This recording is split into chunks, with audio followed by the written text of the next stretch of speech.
Ali tak nak makan ke Ali? Habis dah ngap. Ali! Ali lah Ambil suka lagi tak tu. makan. Tuan lagi. Ni makan. Ni makan sikit lagi. Dah ke? Sedap? Kenyang? Kalau dah kenyang cakap apa? Alhamdulillah. Kasih mama pula. Alhamdulillah. Comot. Jom kita basuh. Minum dulu. Tidak badan semua. Minum dulu.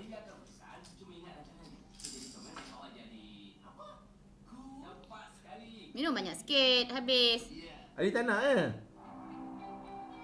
Dah. Ali? Alhamdulillah. Sedap ni Ali. Ali suka. Telan air tu. Handsome je Ali. Good, Apa ni? Mas kat rambut dia Berak. Kata pungkau.